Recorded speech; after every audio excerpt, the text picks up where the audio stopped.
जितना कि तुम्हें अब बालक को डर नहीं लगता मृत्यु से।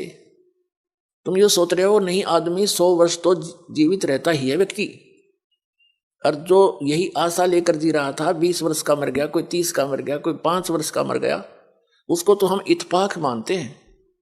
तो वो इत्तेफाक क्या आप पर लागू नहीं हो सकता? वहां बुद्धि काम करती नहीं, क्योंकि हम अबोध बालक हैं। तो उसके लिए इस ज्ञान की आवश्यकता पड़ती है। फिर आपकी रुचि न्यारी बनेगी समाज से, और आपका रह रहकर सत्संग माने को दिल करेगा। जब आपकी रुचि संसारिक बकवादों से हटकर बीड़ी, शराब, मांस, तमाकू, नाचा गाना, बेमतलब की चोरी, हेरा फेरी, जारी और रिश्वतखोरी, इनसे हटकर आप सही लाइन पर आओगे तो अन्य व्यक्तियों को फिर अच्छे से नहीं लगोगे, जो कहेंगे मूर्ख हो गया। तो जब कोई विभाग में कार्य कर रहा व्यक्ति है और वो अपनी बुराई छोड़ देता है, रिश्वत लेना भी त्याग देता है, तो अन्य उसके साथी जो पहले जिस रंग में वो रंगा हुआ था उसी में वो तभी हैं, वो मजाक बनाते हैं, बुद्धि भ्रष्ट होगी इसकी, ये रिश्वत भी ना लेता, शराब भी छोड़ दी, बीड़ी भी ना पीता, तीसरे दिन सत्संग में जा है, मूर्ख है। तो परमात्मा कहते हैं जो भगवान के ज्ञान से अपरिचित हैं उनको तो हम मूर्ख दिखे, और हम न वह कति मूर्ख दिखे। वो किस आशा को लेकर जी रहे हैं? बिन उपदेश अचंभ है क्यों जीवत है प्राण, और भक्ति बिना कहाँ ठोर है ये नर नाही पाषाण।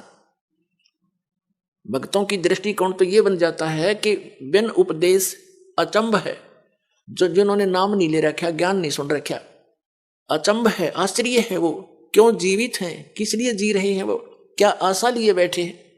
और भक्ति बिना कहाँ ठोर है ये नर नहीं, ये तो पत्थर है। अब फिर क्या बताते हैं कि संत भक्त जब इस बात से परिचित हो जाते हैं, परमात्मा के ज्ञान पर दृढ़ हो जाते हैं, वो संसार की दृष्टि में मूर्ख दिखाई देते हैं।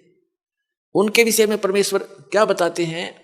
अकल अलूणे दीखते ये सर्व अकल के मूल, सदा रटे हरि नाम को ये झूल अनहद झूल। संसार को जो ये अकल अलूणे दिखते हैं, अकल अलूणे माने बिना अकल के आदमी, और ये तो सर्व अकल के मूल, ये सभी बुद्धि के, अकल के, ज्ञान की जड़ है इनके पास, इन्हें सब कुछ जान लिया।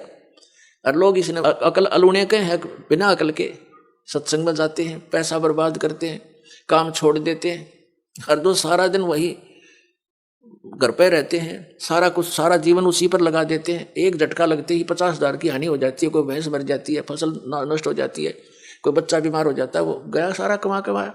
और हम परमात्मा की शरण में आएंगे, ये घटनाएं बचेंगी हमारी, तो हमें तो लाभ हो यार, परमात्मा मिलेगा वो अलग से लाभ हमारे को। तो कहने का भाव ये है कि वो वहां पर रहते हैं और तो भी हानि हो जाती है, और परमात्मा की शरण में जो आते हैं, सच्चे दिल से चलते हैं, उनके वारे न्यारे होया करें। जब भक्ताएं कहानी होगी फिर भक्ति कौन करेगा?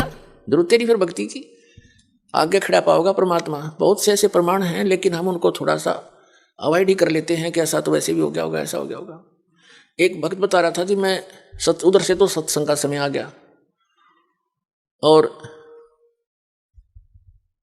खेत में सिंचाई भी करनी अनिवार्य थी, तो मैंने सोचा चल देखी जागी, बच्चों को कहा अभी देख लियो, टाइम मिला तो तुम अपना काम संभाल लेना। मैं यहाँ आ गया, सत्संग में आ गया, और जिस दिन मैं सत्संग में आया उसी दिन नहर से पानी लगाना था, वह नहर बंद होगी किसी कारण से, कि तब ब्रीच होगी उसमें, जिस कारण से वह बंद होगी, कुछ भी कारण बना। चिंता तो सता रही थी कि पानी वार गया, उसका जमीन फसल खराब होगी। कोई बात नहीं, परमात्मा और देगा कि तक है, क्योंकि ज्ञान यहाँ आने से बहुत सांत्वना मिलती है इस आत्मा को जो सदा भटकती रहती है। सत्संग सुनकर 2-3 दिन वो गया, फिर वापस पता चला कि उस दिन नहर नहीं आई, पानी ही नहीं था, और 4 दिन के बाद फिर आ गई, और उसी के वार में आ गई, वो फिर पड़ गया 4 दिन के बाद। तो ये चाहे इत्तेफाक हो, पर उसका दृढ़ पक्का विश्वास हो गया कि सचमुच भगवान जो चाहे सो कर दे। तो इस तरह की घटना हमारे गेल घटा करेंगी, क्योंकि भगवान ऐसा ही काम करता है। अपने जन के लिए कहते सोशल सीधर मैं करूं अपने जन के काज, एक मेरे ऊपर विश्वास तो करके देखो।